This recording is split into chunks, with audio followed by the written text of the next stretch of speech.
dit. Très bien.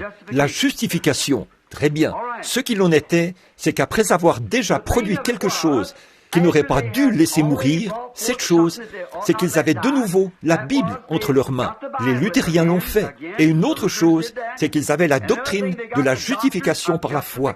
C'est ce que Luther a enseigné. Tout le monde sait que c'était sa doctrine. La justifie, ne voyez-vous pas comme c'est parfait?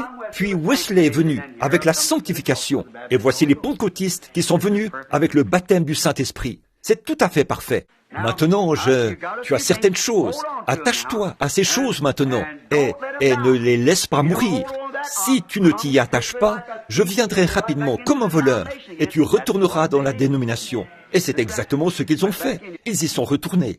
Tu retourneras chez les Nicolaïtes parce que tu retourneras dans la dénomination. Tiens ferme, continue à lire la Bible, garde la justification et continue à courir vers le but. Mais il y a un petit reste qui est sorti de là, un petit reste. Après Luther, le premier à venir, il y a eu ensuite Zwingli, et par la suite Calvin, puis d'autres, et ainsi de suite, jusqu'à Wesley. Mais de là est sorti un petit reste qui a enseigné la sanctification, et de la sanctification est sorti un petit reste qui a continué jusqu'au Saint-Esprit.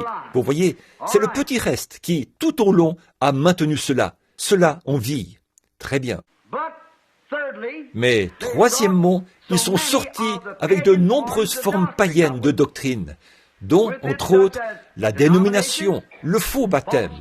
Alors ils sont sortis avec l'aspersion et tout, ainsi que Père, Fils et Saint-Esprit. Ils sont sortis avec le catéchisme. Ils correspondent vraiment au nom, à ce que Jésus a dit ici. Tu as un nom que tu fais vivre, mais tu es mort. C'est vrai, très bien. Quatrièmement, il est vrai que la Réforme a balayé beaucoup de leurs reliques bien polies, leur rituel et tout.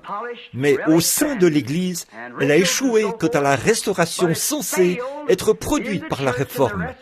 Elle a échoué quant à la restauration de l'enseignement du plein évangile et les miracles qui l'accompagnent. L'Église luthérienne n'a jamais pu produire cela. Ils ne l'ont jamais fait. L'âge de Wesley non plus ne l'a jamais fait. Ce n'est qu'à la fin de cet âge de Laodicée que cela s'est produit. Eh bien, quand nous étudierons cela, nous prendrons les Écritures pour vous montrer précisément ce qui a été promis à ce sujet.